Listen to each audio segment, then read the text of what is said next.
Raised Group is talking here today. It's part one of the Russians Ferry Farm. Did you record the sign? Hold on, guys. Okay. Okay. Alright, here it is. The home site. Whoa! Wow! Whoa! Nice. Whoa, so cool. Yep, there it is. Hold on, everyone. Hello. Whoa. Oh no. Sorry, I dropped. Oh no, sorry guys. Okay. Welcome to Ferry Farm. Alright guys. Three. You want to do the tour of the house, or are you here just for the gingerbread houses? Oh, the gingerbread house. Whoa.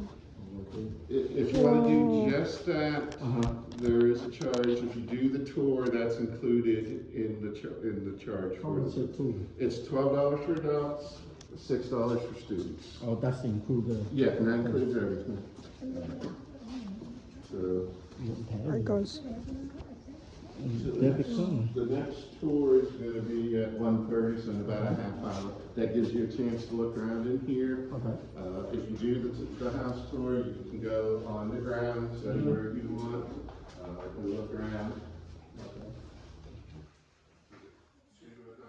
It's pretty cool.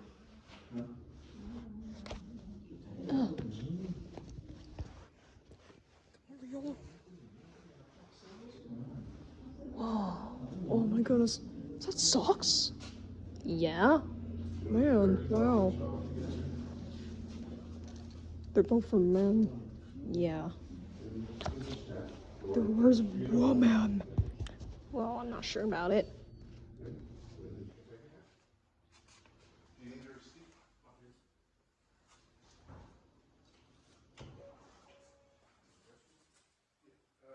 you go out the door, turn left, and then turn left back in the house. Stay on the porch. Okay. And here's a map of the grounds. We're here at the visitor center. The tour is going to start at the house itself over here. So you'll go out the back door, through the garden. There's a gate, and just follow the path out to the left. And so just be out there at 1:30 for the start of the tour. Okay.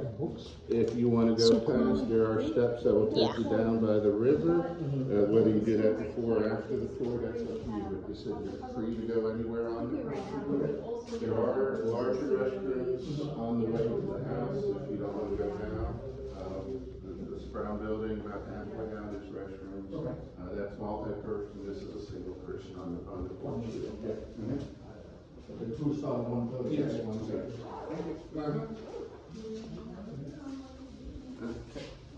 Can we go in there, right? Yes. Yeah, that's included. Let's see what's in here. Gingerbread house. You record gingerbread house? Go in the front. Yeah, let's look at this. Whoa. Whoa. Wow. That's nice. I can't. Got Riolu? Yeah. Let me see. Whoa. Oh, I see. They have a ribbon. Yep. First place. Third. Who's second? Is on there. Oh. Nice. Whoa, look at these. Oh, I think we got lost. We gotta go over there. Oh, okay. Oh, okay. So as you're looking through, you'll see some of them have already been, voted on for second and third place. So we're leaving it to the guests to choose their personal favorite out of all of them.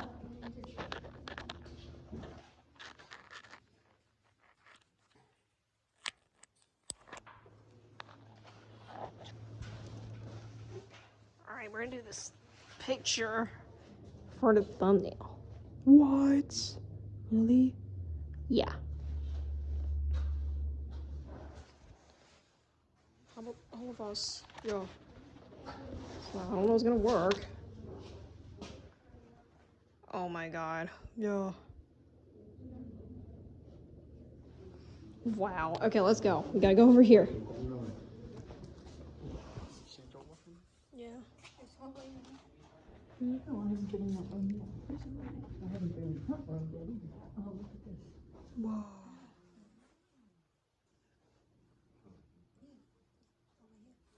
There's more over there. There's here too.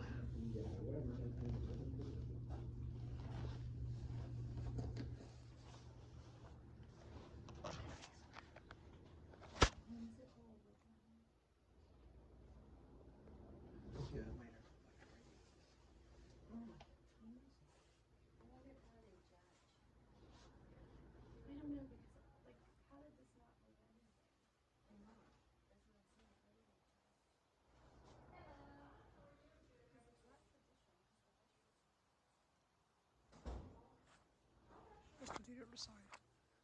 Where's the others? Yeah, I don't know if we're gonna be able to see everything, guys.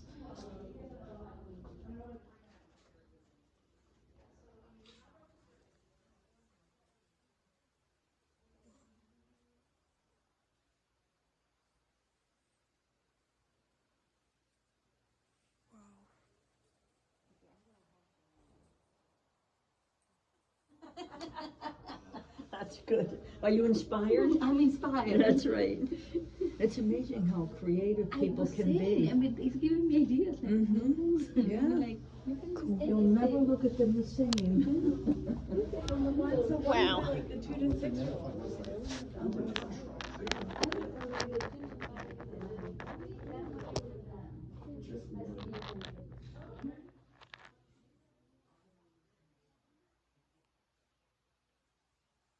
There.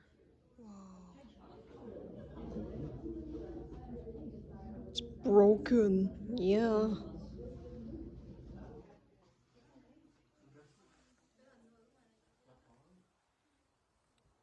I fell.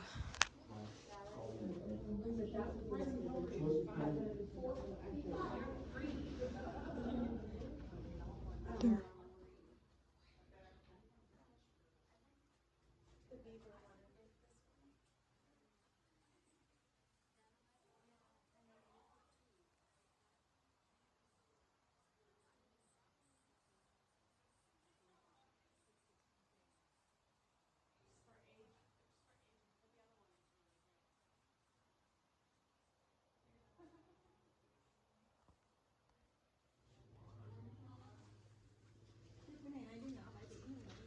Right.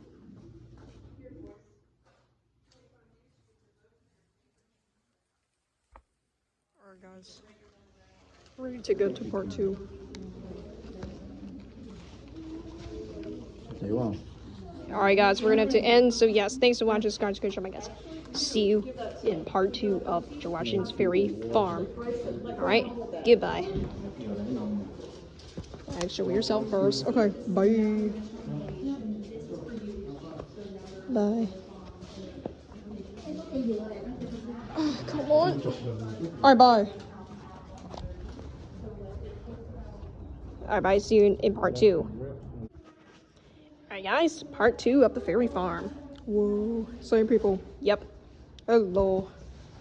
Whoa, look at these. Wow.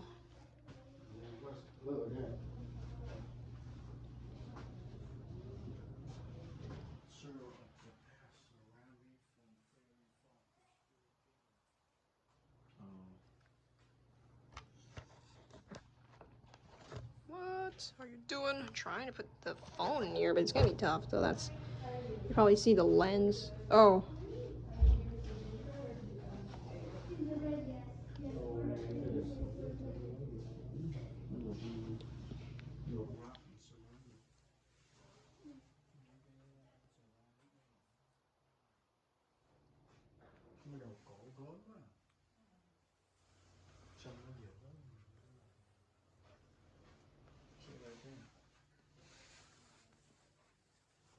Ống điếu này, thuốc này. Tobacco. Tobacco. Oh, oh, that's President Grant. That's a different president. Yeah. President Grant. Yeah. 18 president. Yup. 1863, I believe.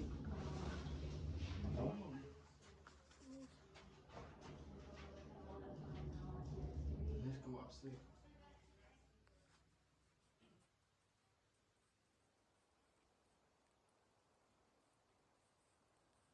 Let's go. Yeah.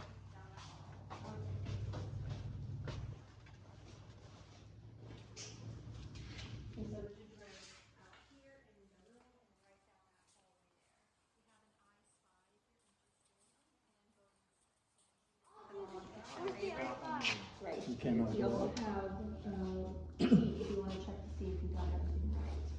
But so once you put your favorite, you'll put the entry We cannot go up. We can just look at that. Yeah, let's look at this. of the house right there that the tree is holding.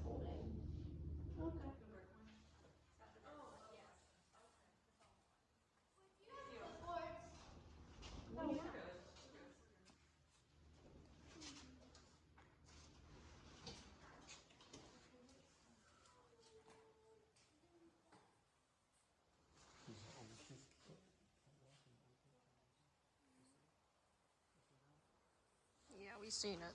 Yep.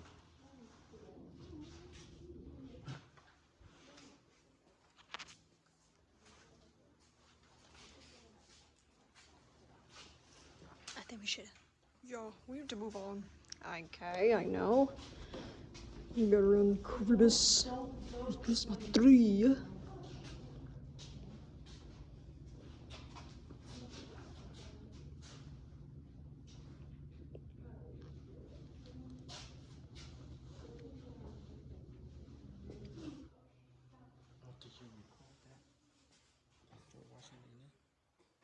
Yeah, I did. Yeah.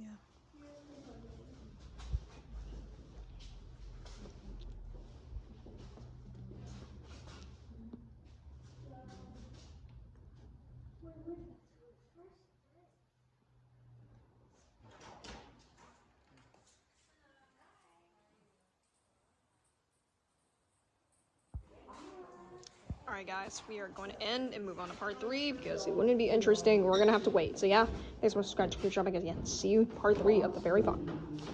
Goodbye. Bye. Bye. Bye. Yeah, we're going to go outside, but we're going to have to do part 3 anyway. Alright, goodbye guys, and see you in part 3 of the Ferry Farm after watching. 28 for a lawyer named William Stratus. Right, The part Washingtons 3. are going to purchase the house in 1730. Wow. George will own the house until 1774. At the time that the Washingtons moved here, Augustine and Mary are dad and mom. This is Augustine's second marriage. His first wife dies in the late 1720s. He has 2 sons, Lawrence and Augustine Jr. from her. Excuse me. Mary will be George. Will be the oldest, born in 1732. About 30 miles down the road, 30, 40 miles down the road here. Stay right on Route 3.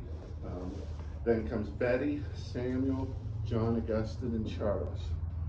5 children, all born between 1732 and 1738. So you can do the math.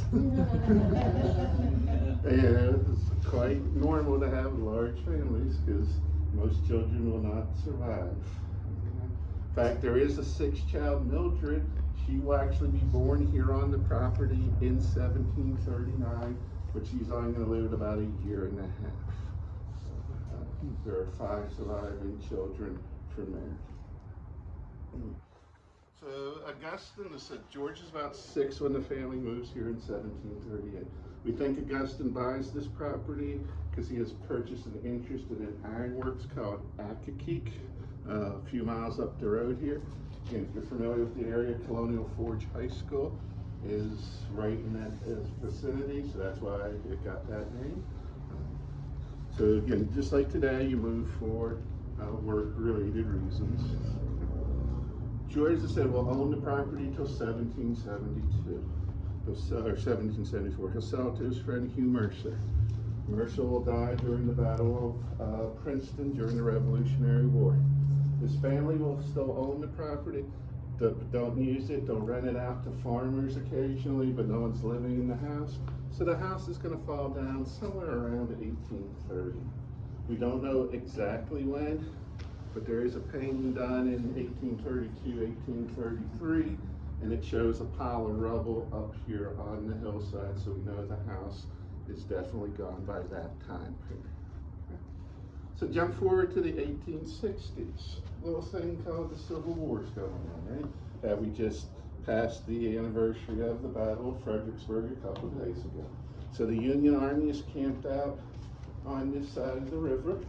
Soldiers here on the property are going to tear down the house that is here for firewood, for their cabins, etc.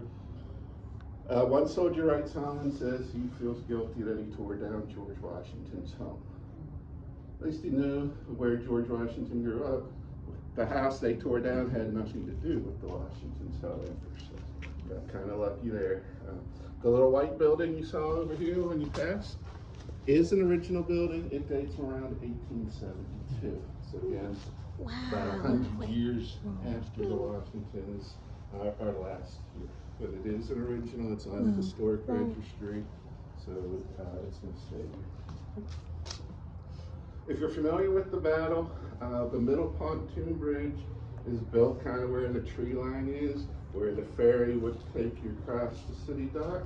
When they did the 150th, 11 years ago now, they did build a pontoon bridge and had the reenactors cross the river just like they would have for the Battle of Fredericksburg. Okay. So let's jump ahead to the 1990s. This has been private property the whole time. Series of homes are built here. They either get torn down or burned down. But the last owners are going to sell the property. They're going to give part of the land to Stafford County to make a park, with the rest of it to be zoned commercial. Certain company buys the property and wants to build a superstore. We'll leave it at that. Can't believe the walls of that mart didn't get built. But people find out, raise a uproar, donations come in, and the foundation is able to purchase the property. At the time, we still own Kenmore, which is the original home of Betty. And then after we purchase it, they rename it the George Washington Foundation. So we start digging around 2000. We are an active archaeology site. Every summer, May to July, they dig for about 12 weeks. You may have seen the pit where they were digging this year with the tarp on it. We're closing in if we haven't exceeded 1 million artifacts found here on the property. And that goes back to Native Americans. Our oldest piece is about 14,000 years old. Clovis spear point. We have stuff right up through the 21st century as well. So lots of things from various ages. So when George sells the property in 1774, he does a survey. It's not an official survey, so there's no latitude, longitude, and all that useful stuff. But it has 10 outbuildings on the property. We've got 2 under construction. The root cellar is basically done after a year and a half. It sat on that foundation since last August without a roof until October. We finally had someone who does 18th century work and had time in their schedule to come and do it. So it sat there for over a year before it got finished. They're working on the enslaved quarters next to the house here. They put the roof on already, which is good. And I think just this week, because I was here last week and I don't remember seeing it, they've got a lot of the wall of the house put in now. If you notice when you go over there and look at it, the chimney's wood. Seems like a strange thing, right? To have a wooden chimney. Wood and fire don't go together, right? Especially when you're trying to build a fire. So, but what they'll do is they'll line the fireplaces with mud, basically, just like they've done. You can see between the wood there to fill in the gaps. But what's going to happen over time is that's going to break, and your chimney will eventually catch on fire, and your house will probably burn down. So you got to maintain those. fairly regularly for the safety of your home. But our goal is to get all 10 of the buildings found and reconstructed. I think we're found 5 or 6 now. I said we got 2 under construction. The last 2 summers they were digging under that tree up there. The first summer they found some post holes. They weren't sure if it was for a fence or a building. They were able to dig one side. The rest of that year didn't find anything else. Came back the next summer, dug the other side, found more holes, and were able to determine it was a building. And it's what we would call a corn crib today. Basically a covered area to pull your wagon in to fill up the supplies. So we do have that. They're trying to find the second kitchen over here somewhere. The original kitchen is on this side of the fence. We'll talk about it in the house, but it will burn down at about 2,500 degrees. It melts the glass items in the building. It's that hot. So that's our goal, is to make this look as much like it did in the 18th century when the Washingtons owned it. You came through the garden, there's nothing there this time of year. A couple weeks ago, we still had our cotton and tobacco stalks up there, but we had corn, melons, squash, things like that. Everything that would have grown here in Virginia in the 18th century, kind of a demonstration garden.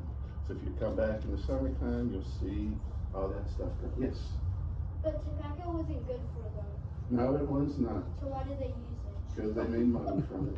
All right? Well, candy bars aren't good for you, right? But you still eat them? Yeah. Oh man. Wow. Wow. Oh, so the tobacco grown in this area is not the high quality stuff that you're getting in Southern Virginia and North Carolina, but they can still grow and make money. So they need money, right? So how old are you guys? He's 5 and I'm 9. Okay, so you're a little younger than when George moved here, and you're a little younger than when George's dad dies. He's 11 when Dad died. So I'll keep mentioning those numbers because you can relate to what's going on. Thanks for coming out. Okay, now I'm ready to say. Wow. Wow. Right, Whoa. Wow. Okay. I thought I was going to fool the group finally. Just remind, this is technically a 21st century house, so it is built to 21st century code. There are outlets in some rooms. I had someone ask me, did they have those and I made the comment of, yeah, George knew Ben Franklin, and he had him fly a kite into the outlet so he could charge his iPad. iPad. Wow. I can't tell that story anymore. But you'll see smoke detectors, you'll see sprinkler system, all that. Just keep in mind it's 21st century. But it is built over top of the original foundation. So this is the location.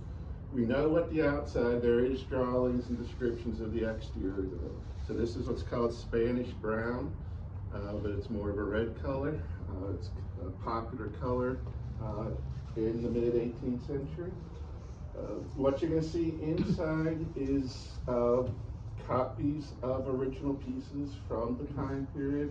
We don't have anything original to what the Washingtons would have had here. It's also based off an inventory that was done in 1743. George's dad, Augustine's going to die in April. In late June, early July, someone comes through and does what's called a probate inventory. That survives. So we were able to access that. So the things you see were here in the summer of 1743. We've moved a few things just for ease of flow of traffic and things. But again, exactly what the furniture looks like. It just says, like when we get in the room, 1 armchair and 11 leather bottom seats. Very specific, right? Doesn't say what kind of wood, what carvings or designs or style or anything. So again, this is typical of a gentry home from the time. So now we can go. Just watch. There is a little step here, so just be careful. And the last person Let's go. to close the Finally. door. Let's go. Yeah, Squirtle. Let's go, guys. All right, come on. Yeah, let's go.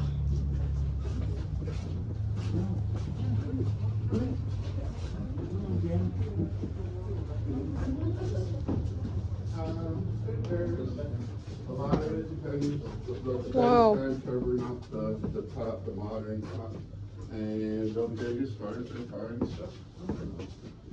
Now, some of those, and it depends on the slope of the land too. Some areas will be a little deeper, but generally they're going down a couple feet. I think is all as far as they're going. Because this has been farmland, so it's been kind of plowed, so a lot of the stuff is mixed. So they're having, difficulty in some cases determining the age of things because it's been dug and mixed together. Other areas that haven't been touched, it's easier. The new stuff's on top and the older stuff, it's nice. If you wouldn't mind closing the door for me, please. Thank you. So we actually came in the back of the house. In the 18th century, you would not come right into the bedroom. But you would open it. Yeah, the latch sometimes sticks a little bit. Yeah, there you go. Thank you. It's George's ghost. He's like, I want more guests for Christmas. Wow. Oh, man. So, coming in the back door, yeah. So you would have been brought around the front of the house. Obviously, when we get out there, I'll have you look out the window. We're right on the edge of a hill. It's not very safe, so we're coming in. It makes an easy trip around the house. We'll come out on the other side of the porch when we finish up. Okay. So as you can see, this is the main bedroom, officially referred to as the hall back on that inventory sheet. So again, feel free to sit on, because everything's a reproduction. Sit. Lay on the bed if you want to try it. Sit on the chairs, open drawers, look around, take pictures all you want. So if you've never seen a sleep number bed before, there it is. Except you don't get to push a button to adjust it. You got to use the tool over there to help tighten or loosen the ropes. Wow. So this is mom and dad's bed, so of course it's a little fancier. If you look at the one over there, it's just the rope. It's got a piece of leather on top of it so that you don't feel the ropes in your back as you're sleeping. But it is one long continuous rope. It goes up and down and then across, and it's tied behind the headboard there. So depending on how often the bed's getting used, about every 3 weeks or so, you're going to need to tighten the ropes up. You've probably seen a picture of a bed that looks like a hammock because it's sunk in the middle because the ropes have gotten loose. So it just needs to tighten. That's what they mean when they say sleep tight. So we've got our fancy heat and cooling system. Wow. Wow. Again, no central heat. Again, you're not going to put the bed right next to the fireplace because you don't want to burn up in the middle of the night. So you can close the curtains in the winter to help keep body heat in and stay warm. In the summertime, this is going to be what we would call mosquito netting today, linen or something very light to let the air circulate but keep the bugs off you, right? So this is referred to as the best bed usually. In fact, in Mary's will, when she dies in 1789, she will leave George, her oldest child, her best bed and her best looking glass. Okay? Now, as I said, I'm a high school teacher, I'm a math teacher, so I am required to give you a quiz.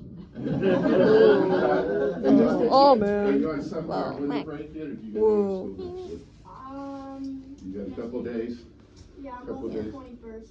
Yeah, we're done on the 20th. So these are going to be extremely hard questions. If you think about the answer, you're wrong. That's how easy they're going to be. So why do you think this is called the best bed? Because it's the best bed. The best Look bed. at this bed compared to that one. This one's nicer than that one. Not hard. I told you these. Believe me, they'll get even easier than that one. Maybe. So not only is it the best bed in the house, according to that inventory, it's also the most valuable piece of furniture in the house. So it includes the bed and the bedding is all one thing. So the covers and things is really what's gonna, and the curtains and things is what's gonna add to the bed. So as a result, Mary wants to show this off. This is your 70-inch screen TV today. You don't put it in the bedroom and hide it, right? You put it front and center when visit. Fortunately, Mary you don't sleep in the living room today, right? So if they're having a dinner party, Mary's gonna bring her lady friends back here so she can show off the bed. All right, so that's why you see the tea table back here in the corner. So Mary and the ladies are gonna, after dinner, will be here having tea, probably doing some needlework, some gossiping, whatever they're doing. The gentlemen are gonna be in the parlor gambling, talking politics, drinking, all that, stuff that they do. Again, how long is the tea table here? Who knows? I said the only evidence we have of what's in the house is that inventory in 1743. So is it here in 1753 or 1763? Who knows? But it is here. And the original that is built from is from this area. It's a Rappahannock River region piece, but it was built around 1749. So it's a little bit later time period, but close enough. The original's in the DeWitt Gallery down in Colonial Williamsburg. So if you've been there, you've probably seen the original. And the cabinet makers at Williamsburg did make that reproduction for us. All right. We'll talk a little bit more about tea a little bit later, but tea, especially for the gentry, very important part of their daily routine. So he said Augustine's going to get ill fairly suddenly in April 1743. He's going to die after just a few days illness, but he's going to make out his will and enter in court the day before he dies. In his will, he's going to split his estate up among his 6 sons. There he has 2 from his first wife and 4 from his second one. Lawrence is the oldest child. He gets the biggest piece of property, a place called Little Hunting Creek. Anyone ever been to Little Hunting Creek? You know it is Mount Vernon because Lawrence names it Mount Vernon. He has served in the British Navy under Admiral Vernon, so that's where the name comes from. Augustine Jr. is the second oldest boy. He gets Pope's Creek, where George was born. They're both over 21 years old at this point, and they own their properties outright. George is 11. The other boy's younger, so Mary is going to run the properties for them until they officially turn 21 years old. So this property originally was about a little over 600 acres. Today we have a little over 100 acres. What we're missing is the part across the highway. The highway is running through the property in the 18th century. So now here's question number 2 to redeem yourself. In the 18th century, that road was called King's Highway. What's it called today? King's Highway, see? Wow. I told you, if you think about the answer, you're wrong. It's always going to be the same answer. So some things don't change. But yeah, the highway, so that's kind of why this house gets built here in 1728. This is the frontier in 1728. There is nothing here but trees. Fredericksburg is being built. It's not incorporated as a city until the 1730s. But city dock is there, the highway, the river. So this is a prime piece of real estate. So location, location, location. Right? So that's why the house does get built here originally. So George said own this property, but he's not old enough to officially own it. On that inventory, in addition to all the furniture in the rooms and all the outbuildings, there is a list of 20 names on the inventory. And there are numbers next to them. And we used to have a copy till it got kind of worn out. And people would ask, is that their age? Sadly, it's not their age, it's their value. And in the 18th century, enslaved people were considered property, so that is their value. Your cook, your butler, head house person are going to be your most valuable slaves. Your field workers are going to be your least valuable, because anyone can work in the field. Being the cook or the head house person is really a specialty. So think about jobs today. The more specialized, the more valuable you are to. At the peak, there'll be over 50 enslaved people here on the property. At 11 years old, George inherits 10 slaves. So he is technically a slave owner at 11 years old. So there's that side of the story, which is not very pleasant. So George and the boys all get land. Betty is not going to get any land. Why not? She's a girl. Now guys, be careful how you answer this, especially the ones that have been married for a while. What's wrong with being a girl? Nothing. Yeah, good. So you've been married a long time. In the 18th century, the problem is she could own the land, but when she gets married, it passes to her husband.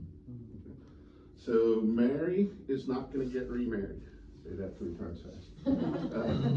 Even once the boys are over 21 and own their properties outright, she will never get remarried. So she's kind of an unusual case. We kind of call it the woman's liber of the 18th century. She's doing things that aren't normal for especially a gentry lady of the time. Okay.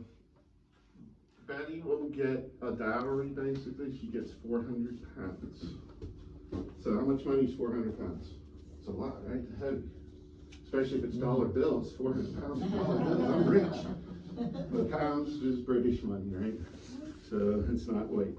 So 400 pounds, if I remember my numbers from when I was working in Williamsburg a long time ago, your typical journeyman's making about 50 pounds a year. So you want to do modern money, think about 8 years of your typical worker salary. So it's a good bit of money. But as a result of Augustine dying, the 2 big properties also happen to be the 2 big income producers. So Mary has to raise 5 children on about 1/3 of the income that she was used to. So she's going to run into some issues, and we'll talk about a few of those in the next room and throughout the tour. So let's head on in. We got 12 chairs. Okay, guys, we might move to part 4. All right, bye, guys. Bye, bye. Bye. Bye, Quack. Bye. Okay, bye, guys. See you in part 4. Hopefully it's not too long. All right, part 4 of the Ferry Farm. Oh, man. Wow. We have chairs. Drink up. Drink up. Feel free to have seats. And I'll stand back here so my back's not to everybody. I'll see you. Again, 1 armchair, head of the household gets the armchair. Wow. We get the swamp, right? Normally we only have 1 table up. Again, for the holidays, we're expecting visitors, so we have, we're set for visitors to come to dinner, or whether we know they're coming or not. But normally after the meal's done, it's about time to start eating dinner. Everyone eats dinner at 2 o'clock today still, right? You might be eating lunch now, right? But after dinner's done and the plates are cleared, the enslaved people are going to fold the furniture up and put it up against the wall. That opens this room up for other things. Anyone fold their table up at home now? Now, I bet you guys are going to tell me something crazy like you push your chair under the table after you're done eating, right? Mom and Dad make you push your chair under the table? Yeah. No one says put your chair against the wall, right? You guys are way behind the times. So that chair railing is the reason. That you might have some chair railing in your house. It's kind of decorative today, but it served a purpose so that you didn't bang the walls as you put the furniture. But as I said, that opens the space. 18th century, they're using the space as many ways as they can. Today, we build as many rooms to a house as we can, right? So this is the dining room. It's the breakfast nook. It's the office space. It's the entertainment space. Tomorrow when it's raining, this is the laundry room. They're doing their laundry on a schedule, rain or shine. If it's an ugly day, they're gonna hang it in here to dry. So as I said, you're using it as much as possible. To give you an idea how big this room is in the house in general, kind of your frontier log cabin is about the size of this room. So this house is 2,300 square feet. No kitchen, no closets, no bathrooms. Wow. So it's 2,300 usable square feet of space. So for the time, it is a large house. Again, the front of the house, 2-story, the back of the house, 1-story. So you notice how big the windows are in this room compared to the other, basically twice. Again, the room's a little bit taller, but in the front of the house, think about your house at home. Front yard's nice and clean, good landscaping, all that. Backyard.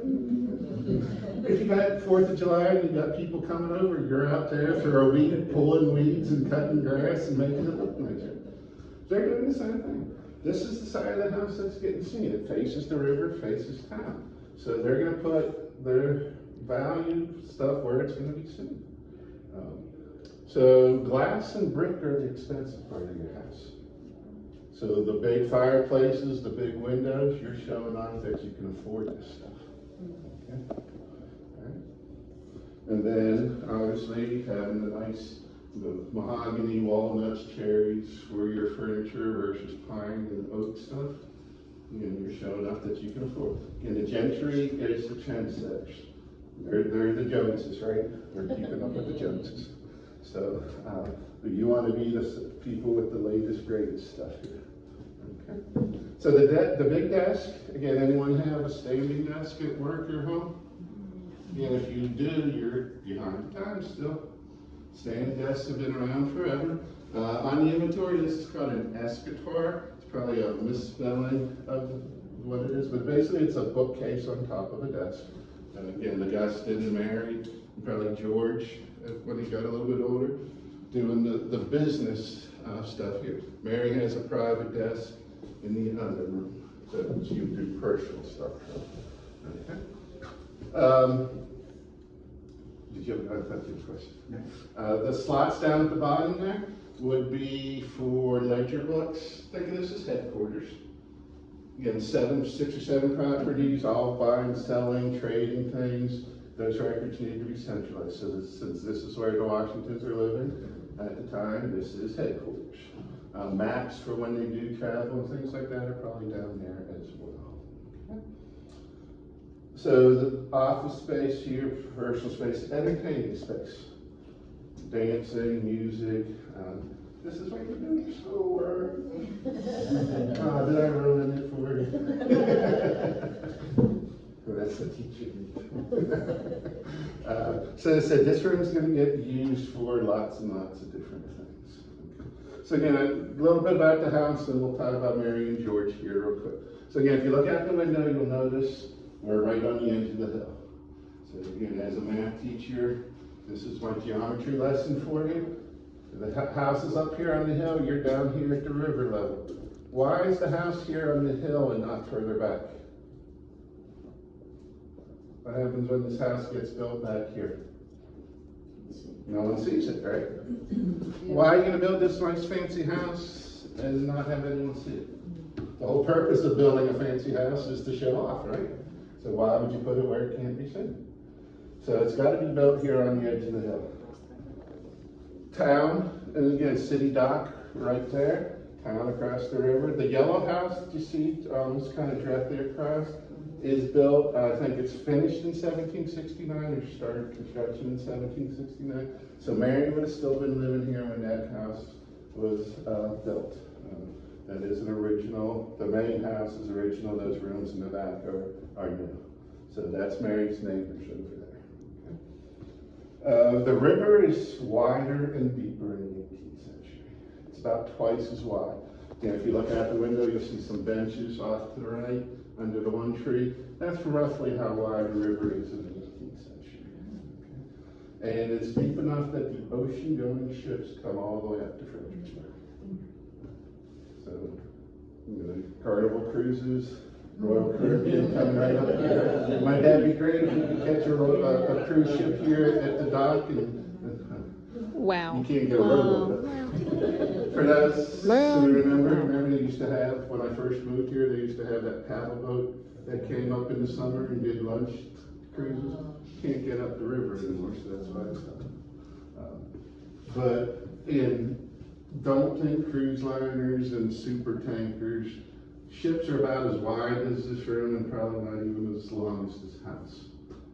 But you could get on a boat in England or in Europe and not get off till you got here in Fredericksburg. So imagine being on a ship for weeks. First thing you see is this house up on the hillside. You're going to be impressed. Speaking of the river, does anyone know that that's the mighty Potomac River, right? No? But George throws a silver dollar across the Potomac River here. A couple things wrong with that story. Besides the fact that it actually happened, it wasn't a dollar, it wasn't the Potomac River. If you've been to Mount Vernon, the river's a little bit wider, isn't it? You're not throwing it across the river, you're not putting it in a can and then shooting it across the river. There's no way you're getting anything across the Potomac River. So, but that sounds a lot more interesting than a rock across the river. I mean, it doesn't. But that's what happens. Dollars are not bills, they're coins. They're actually Spanish coins, when British money's pounds. So it is rare to have actual coin money. So George would know, he's smart enough to know he's not going to throw that rare and valuable money. That'd be the same as asking Dad for a $100 bill, making a paper airplane, and say, look, Dad, I'm going to throw it across the river. Give it to me instead. I'll make sure it gets across the river. Come on.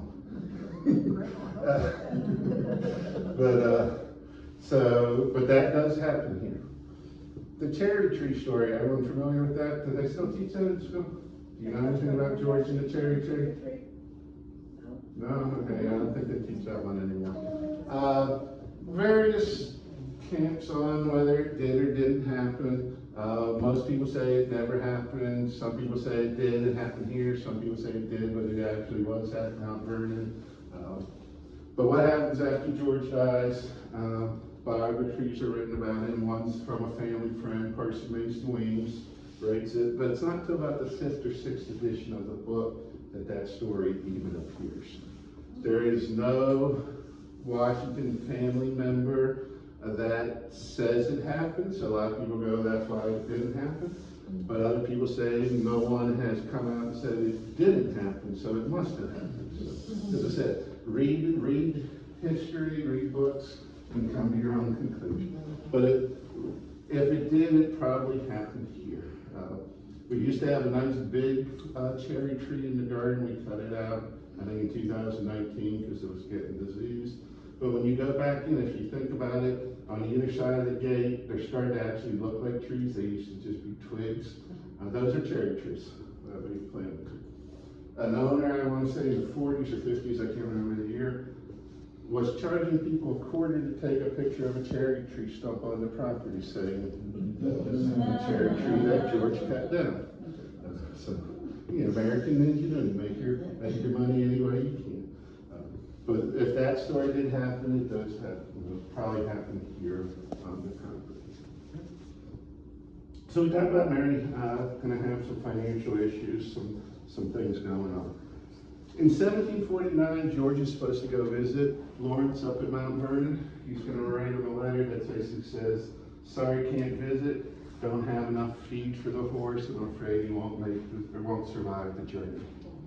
Okay. Today, that's the equivalent of, I don't have gas money, right? So, and then after the revolution in the mid-1780s, George is going to write a letter to a friend saying, I haven't had a want of money like this since I was a boy of 15 back on the farm. So 15 years old would have been 1747. So after the revolution, money's tight for everybody. So that gives you an indication of how life was here when George was growing. Okay. Mary, again, we said doesn't get remarried. So to a lot of people, what's she up to? She needs a husband, right? It's typical for a widow to, especially in a gentry setting, to remarry. But she does not, as we said. So a lot of people are, what is she doing? She doesn't know what she's doing. She needs help, right? So in 1750, two of Mary's enslaved workers get into an argument, and Harry is going to kill Tame, T-A-M-E. Don't know exactly what the argument's about, but we know the court record survives. So that happened in June, July, and by September he's found guilty and hung outside of town. And we mentioned, because he is property, Virginia will reimburse Mary for her lost property. So a lot of people are, she can't keep her enslaved workers in line, she's in over her head. Then in 1753, Mary and a couple of the male tobacco growers in the area are accused of selling tobacco seconds. They're the little kind of offshoots from the main plant. They're considered trash and illegal to sell. Not that anyone today would ever think about putting like lesser quality stuff in the product. Right? No one would do that. Right? So that goes to trial. Mary misses court in 1753. Her one court date. And court is not like today. She doesn't get to come back tomorrow or even next week. It's next year before court meets again. Mary has to hire a male lawyer to represent her. The gentleman can represent himself. And you don't need a law degree to practice law in the 18th century. Right? So those of you have heard the term pass the bar. Today it means pass the test, right? In the 18th century, if you know what a courthouse looks like, they have the gate basically. That's the bar, barring you from going forward to the actual court side. So when you're trying a case, you got to pass the bar. Okay. So, but she will be acquitted of the charges. But again, to a lot of people, that's just kind of a social mark against her. If she had a husband, none of this stuff would be going on, right? But she's determined to kind of do her own thing. So let's talk about George, right? He does something on he's can't remember, so let's we said George's two half brothers have been educated in London. They go to the Appleby School, obviously a cooking school, right? Right in the neighborhood. And that's the teacher. Me, I gotta tell bad jokes. But no, it's a business school. George probably would have gone to London for his schooling. Some people say if he would have went, he would have already gone there before he was 11 years old. So there's debate about that. But once George sees the trouble his mom's having, he realizes he's never going to get to go to London for school. He just can't afford it. And it's something that's going to bother him the rest of his life. He gets educated here on the property, but he doesn't have the same education as Jefferson, Adams, and people like that. So he feels out of place when he's around that. Again, that formal education's the sign of the gentry upbringing versus your common journeyman lifestyle. So, how many of you were sad? Are you going to be sad that you don't get to study Greek and Latin in school? Maybe. Yeah. That's called a dead language for a reason. I learned about the Algonquian, Yeah. I don't know the rest. There's like 3 more. One starts with the A, I, The Iroquois and yeah. Yeah. So those have been the local tribes. Speaking of the local tribes, we talked about the river. If you're from the area, you know the fall line's right around the bend of town, so that's kind of why Fredericksburg was built here. But in 1609, this is how far up the river John Smith comes on his travels. So if you've seen his map, kind of ends here, because that's as far up the river he can travel. So he's the first European to meet the local natives here in North America. But he does come up this far. Right. So George is going to be educated here. Mary will hire tutors. There's some people that say he goes into town at St. George's Episcopal Church and studies under Reverend Mowry or Marie, however you want to say his name. Marie's Heights is named for him, or Mowry's Heights. But that's in town. No documentation says that definitely happened, but it's a possibility. Some of George's schoolwork does survive. You can go to the Library of Congress online and look it up. One of his books is his geometry work. And so I happen to teach geometry, so it was interesting to see that. And I can tell kids when they say, I can't do this, oh, look, George did it without calculators. But yeah, so he does get his schooling here.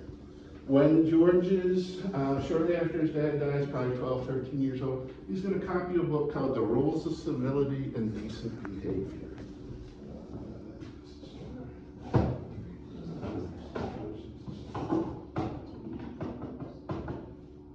Looks like this. Again, it's basically a penmanship activity for him.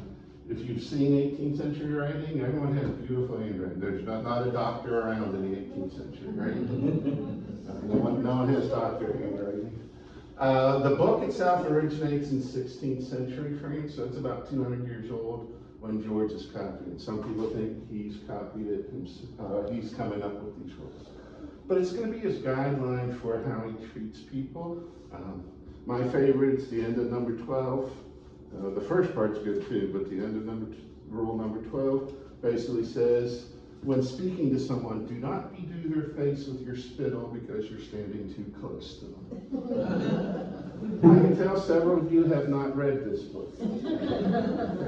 Because one of them says, while seated, your feet should be firmly on the floor. Do not cross them nor tap one on the other. We're talking about you, feet. And another very important, well, let me talk about some of the other ones and I'll talk about the very important one last. There's stuff like don't read over someone's shoulder. If someone comes late, don't exclude them from the activities. Don't laugh at someone's physical affliction, things like that. But a very important one, and you do not want to be talked about for missing this one. If you find lice on somebody, do not pick it off them in public. Take them into a private area first. So just keep that in mind. You don't want the town talking about you for that. That will go on for years. But as I said, that's going to be his guideline when he becomes General Washington, when he becomes President Washington, how he's going to interact with people. So he's learning that here on the property. He's learning his horseback riding here. He's considered one of the best horsemen in the colonies when he grows up. When he is 16 years old, he purchases, we have records of him purchasing dance and fencing lessons. So you guys are doing your dancing, right? You're doing your dance lessons? No.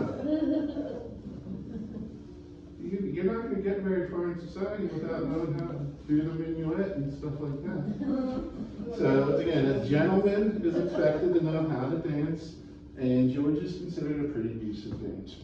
Okay? In fact, he's going to meet Mary, or Martha, at a party, basically. Okay? When he's 14, he purchases some books, one of which is a biography of a German soldier, a Hessian, basically. So he has an interest in the military. We said Lawrence has been in the British Navy. George actually tries to join the British Navy. Did you guys know that? So we could have never heard of George Washington had he succeeded. After Augustine dies, Lawrence kind of becomes the father figure for George, and he wants to do a lot of the same things that Lawrence has done. So he has this idea, kind of Lawrence probably encourages him to join the British Navy. Mom finds out and says, not happening on my watch. Right? So as a result, he becomes a surveyor. So George gets his first job at 14 years old. So you only got a couple of years, you better start thinking about what you want to do. We're not talking emptying the dishwasher and stuff like that. Out in the fields working. So George becomes a surveyor. Lawrence is married in Fairfax. So Fairfax people, here's your connection. Fairfax County, Fairfax City, Fairfax everything in northern Virginia, right? They own a little bit of land. Your house is what, maybe a quarter acre, half acre, maybe an acre. They own just a little bit more, like roughly 1 million acres. Just a little. So Lawrence gets George hired to survey some of that land out in the Shenandoah Valley. So at 14 years old, George has got his first job. When he's 17, he's going to be appointed the surveyor for Culpeper County, west of here. It's a fairly new county at the time, so it's his first political position. Again, as a gentry man, he's expected to get involved in politics. Okay? So he's trying to make his connections, and he's using the Fairfax name and connections to boost his standings in society, basically. Okay? When he, since I've been skipping around from the usual order, when he's 20, he's going to join the Masonic Lodge in town, and at 21, he becomes a Freemason.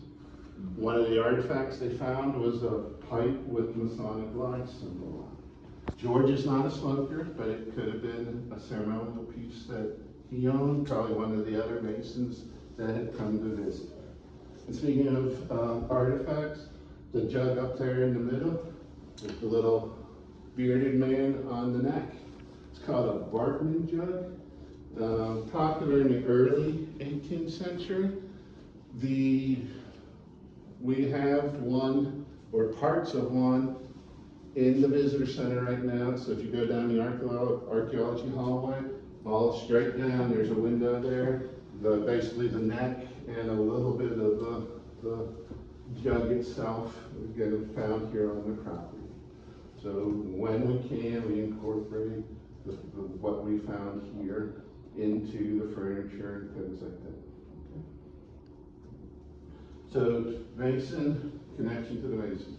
George will join the militia around 17. He'll get sent out to the Ohio Valley, the Pittsburgh area. Him and the soldiers run into a group of Frenchmen. Words are exchanged, shots are exchanged, and a French officer gets killed. So again, depending on whose version of history you want to read and believe, George starts the French and Indian War. Yeah. Mm-hmm. He had nothing better to do as a kid, right? Let's start a war. It was going to happen, but that's kind of the last straw between the two countries. Okay?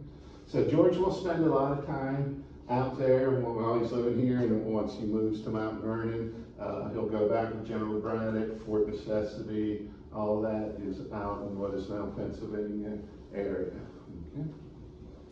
When George is 19, he and Lawrence go to Barbados. He was ready for a trip, especially this time of year, right? You got money to send us all to Barbados?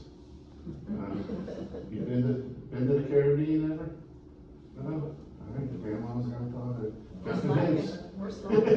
I know. It's the only time George leaves the colonies. Unlike some of his contemporaries, he does not spend time in England and France or Europe at all. He's here in the colonies, okay? So Lawrence is ill, so they think the Caribbean air is going to help his condition. So they go down in late August, late summer. George gets smallpox. So again, real tough question here. Does he survive? I get people that say no, and it's like, all right, we're tour's done. Nothing else to talk about, he's dead. But yes, he survived. So again, lucky for us, he does survive his bout with smallpox. But as a result, once the revolution does start, he will have the army inoculated for smallpox. Kind of the first mass inoculation in history. And it reduces, trying to remember the numbers, from like 27% down to 8%. So in some cases it does save the army. Did the Indian win? Did the Indian French and Indian War? Yeah. Did the Indian win? Well, the Native Americans, let's be politically correct now, were fighting on both sides. So there's certain tribes fight on the French side, certain tribes fight on the English side. But the colonists in England wins. And that's what drives the French out of North America, the United States area. They're going to be in Canada and Louisiana. So George has a pretty busy time here for the 16 years or so that he's officially living. So Lawrence isn't going to get any better. He's going to die in 1753, which is going to bring us back to Augustin's will. So remember in the will, he left that property to Lawrence because he was the oldest child. But there's a condition to it. What happens if Lawrence doesn't have any heirs when he dies? Again, it wouldn't be uncommon to die at a young, suddenly in the 18th century from some disease. So, they said he married Anne Fairfax. They have a daughter, but she's going to die around 5 years old. Anne is going to die in 1761. So Lawrence has no heirs. So that property just doesn't come on the market for anybody, right? So in the will, it says it goes to Augustine Jr. because he's the next oldest, right? But Augustine Jr. has to give up Pope's Creek. Remember, this will's written 20 years earlier. Things have changed. For whatever reason, Augustine Jr. doesn't want to move. He's been there 20 years. He doesn't want to pack up and move. Think about it today. Once you're in your house for a while, don't really want to move. Sometimes you got to, but if you had your choice, you probably stay just because it's easier, right? So George is the next oldest son. It passes to him. There are no conditions on George having to give up this property because he was 11 years old at the time. Right? So that's how George owns Mount Vernon. He's living there since 1754. Shortly after Lawrence dies, he starts living at Mount Vernon. He's renting the property. He gets married to Martha in 1759. They're living at Mount Vernon. Don't own it. They're renting. Right? It's not until 1761 that he officially owns the property. All right. Questions about George? So you got a lot to catch up on in the next few years, huh? So you want to be like George, right? He wants to be like Mike, you want to be like George. Other than, well, even money-wise, when George dies, he's one of the wealthiest people in America. So you can strive to be like George too. All right, so I'm going to let you go upstairs. There's 2 rooms, nothing fancy up there because no one in the 18th century would go up there other than family members. So they're not going to put fancy furniture or anything like that upstairs because no one's going to see it. But there are beds, it's kind of like the one you saw in the corner, the basic, what are called low poster beds. This room over here has some surveying equipment in the window. On the inventory, it's listed as a lumber room. Lumber in the 18th century means odds and ends. So it's basically a storage room. It's the closet of the house in the 18th century. But the Struthers gave us money and said they wanted to be George's bedroom. George probably slept in there at some point. George has slept in every room in this house at some point in his life. But what I do want to point out, when you go into what we would call the hallway, it's called the passage on the inventory. The door under the steps would not have been there in the 18th century. You know, J.K. Rowling didn't write Harry Potter, so there was no need for a room under the stairs, right?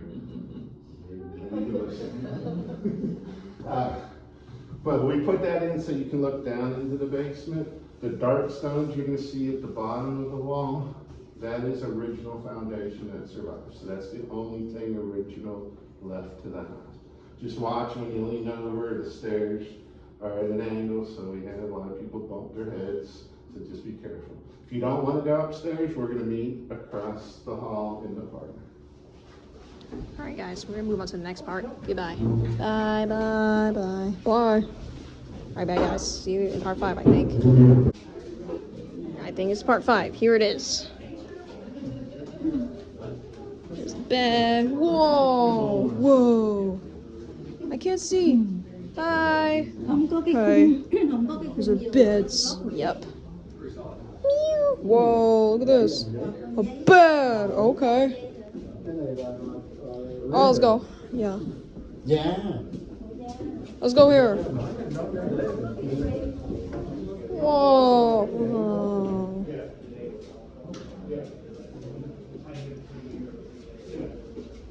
Oh, look.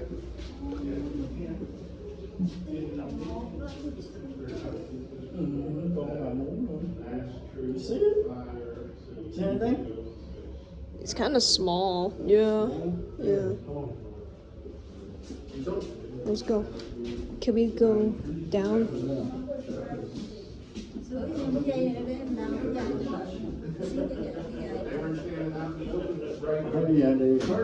Let's go. We're missing stuff, guys. Come on.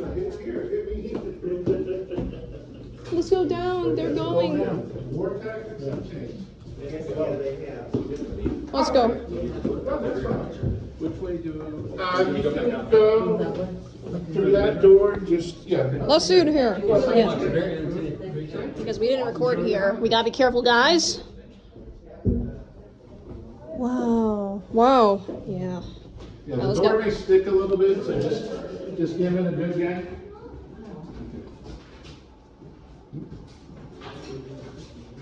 Oh, wow. Imagine having to look at this door every morning when you prepare. Go back to same way, right? That's not the one. Okay, yeah. And that's something. Yeah. Makes a Wow. lot more room when you can fold it up during the day.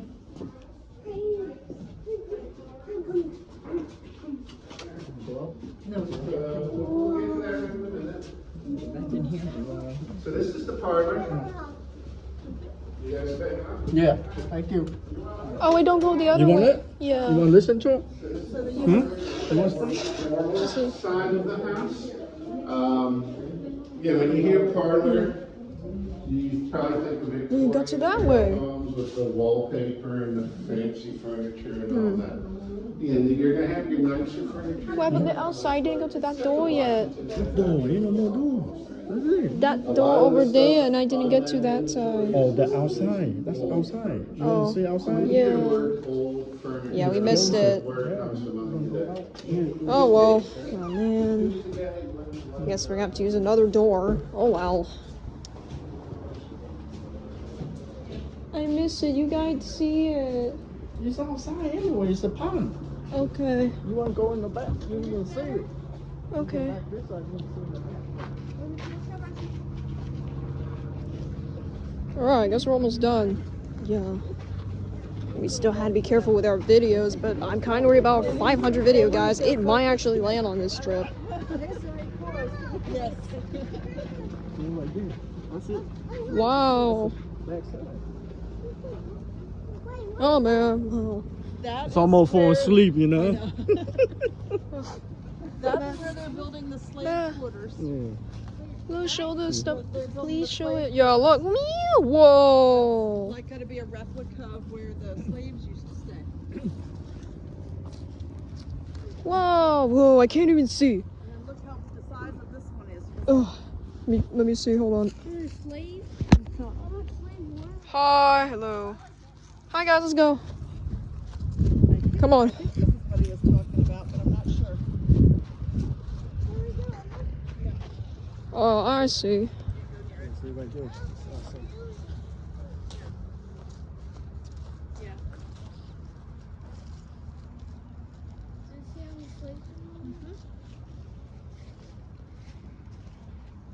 They're building one to be here.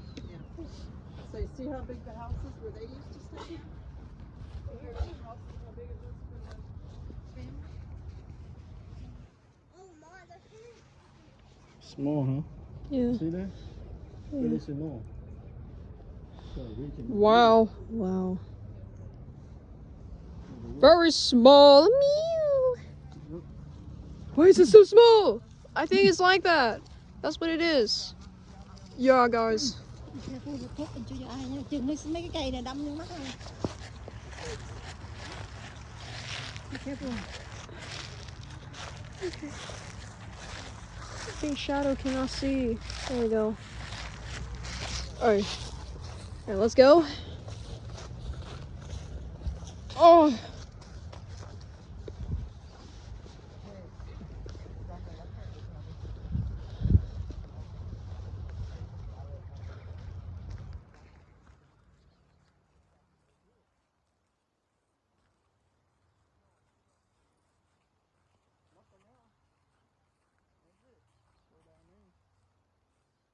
You can go down there. What's going on there? There's nothing there. It's Okay. a pond. Well, how about inside that house? I think some people gone there. Buồn ngủ thấy mẹ ngồi đó. Ông đã chuẩn bị xây kitchen rồi đúng không? Wow.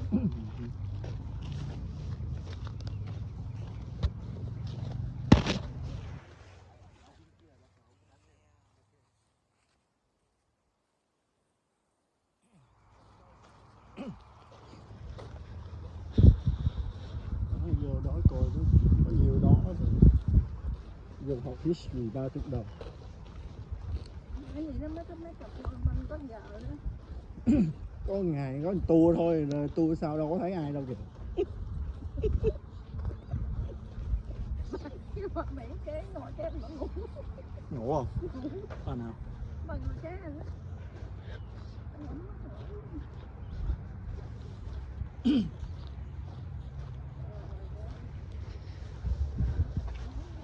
I'm trying to make another thumbnail so it looks okay. Wow, yeah. It's here.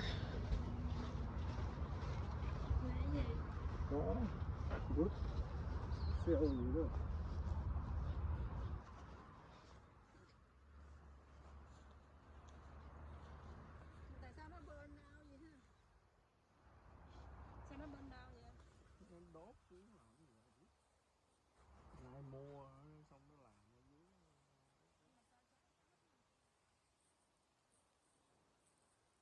Rộng lắm mà sao mà cá bị thoát một khu. Một cả 100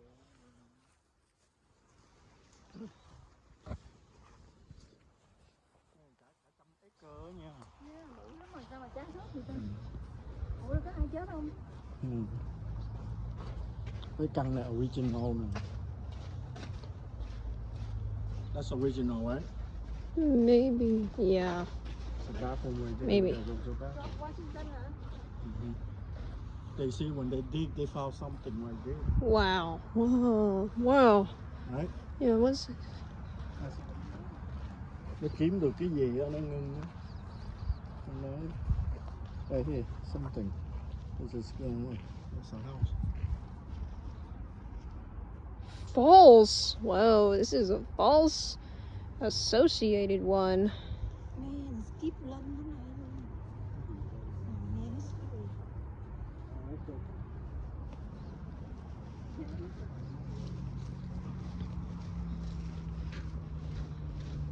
Ủa tại sao mà nó đi?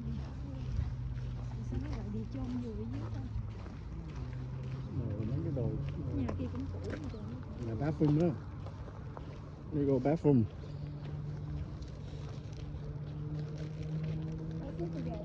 Yeah, finished. Go to bathroom. Bye bye chưa? Go bathroom. Oh, anyway, hold on. Yeah, guys, bye. Meow. They're gonna go inside right now. Oh man. So what's the brown one? Because the other one is not a restroom. Restroom right there, the brown one. Really? Yeah. How about the gray one? Yeah. What's that gray one? What's the gray one? I want to go. It says restroom, I think. So. It says restroom right there. Yeah. Well, how about the brown? Yeah, the brown is a building. So what should we do? Nothing there. It's awesome. Oh. Okay, guys, we're gonna move on. I hope it's not part 6, but I'm afraid that one of the trivias is gonna be the 500 one, so I'm really sorry. Oh god, we're not gonna make it. No, I know, I'm really sorry, guys. Alright, but anyways, we're gonna finish off And yes, thanks for watching. Subscribe to Curious Shop. I guess yet. See you in the next part, maybe, for George Washington's Ferry Farm. And yes, goodbye. Bye. Bye! Oh, the arrow's already gone out. Alright. Alright, goodbye, guys. See you in part 6, or hopefully not. But yeah, bye. Okay, guys. 6th and final part, guys. I think we've already had our 500 video already. No fair. Is this the 500 one? Maybe. No fair. So that means that the live stream is first, and then the other live stream, so that's 93, this is 94, then 5 more, that's it. So this is 500. Yeah. No. Oh god. All right then. Wow, that's disappointing. Is this our 500 vid? I think so. All right. Disappointing. It's a vlog video, not gaming. Yeah, here it is. I don't think we record this yet, so then why don't you do thumbnails there? Well, it's not like people around, so no. Maybe. Wow. Wow.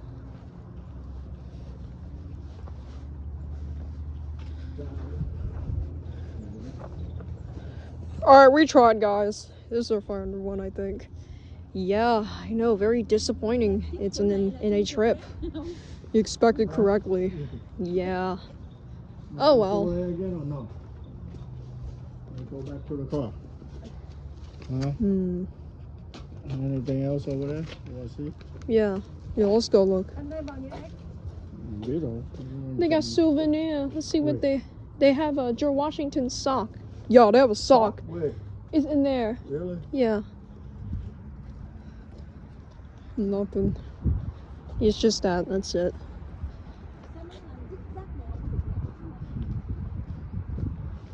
That's it. Ain't no more. Just gotta go back that front. Go back this way.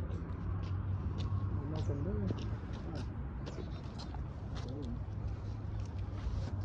Let's go. I'll see. Yeah. Or else this video will be deleted. I kind of hope so, because I didn't want to keep this one for 500. But we'll see.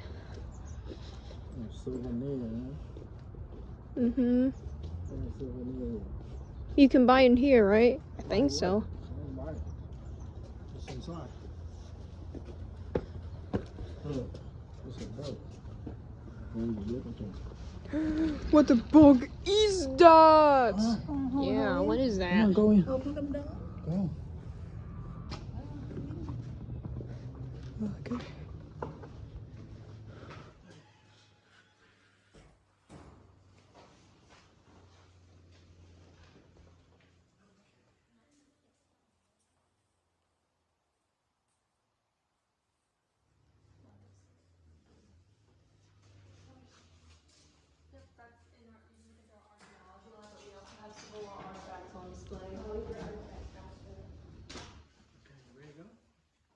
See. Where's the sock? I don't see it. Right there. Hey, Neil, you take a picture of the family.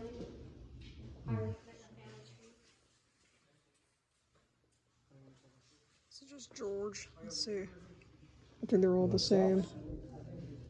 George socks? Yeah. It says men. They're only men, but like.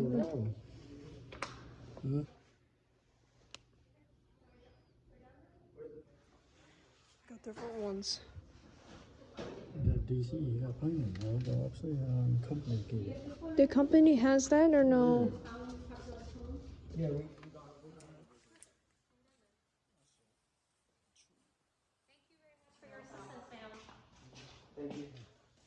Oh, it changed color. Yeah, it's blue. No change color. That's short right here. See. It's blue. The other one's yellow. Wow. Round. Oh. It's American flag.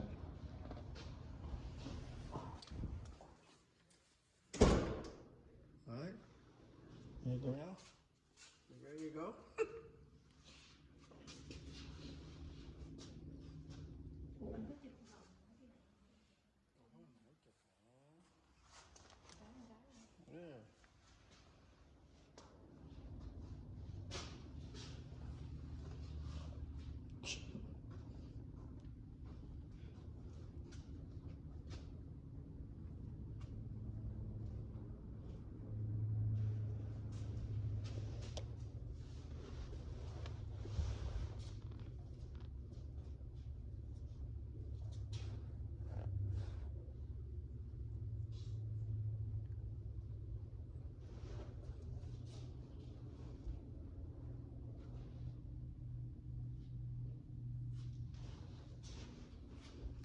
face.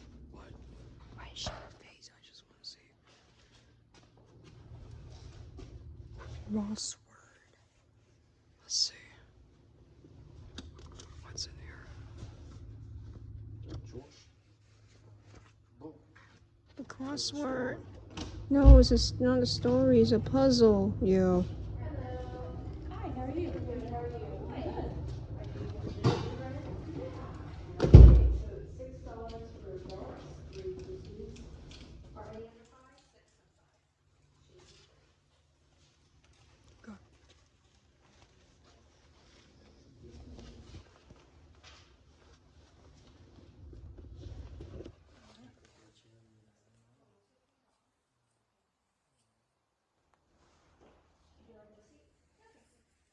Really?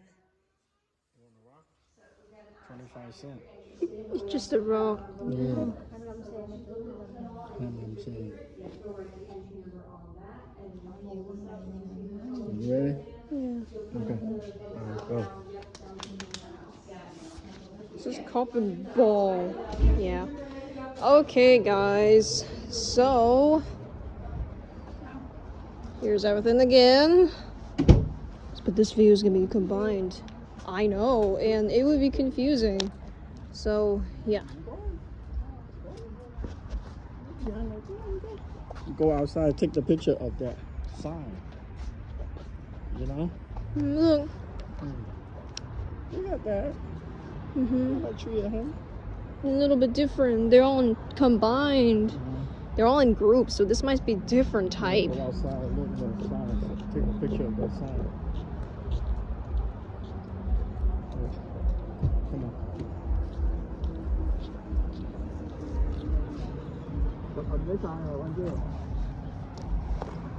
This is only the visitor center, guys. Watch how Cribble's hanging out. So here it is. Okay.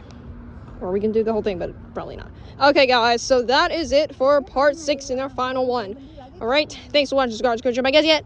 See you next time, everyone. Bye. Bye.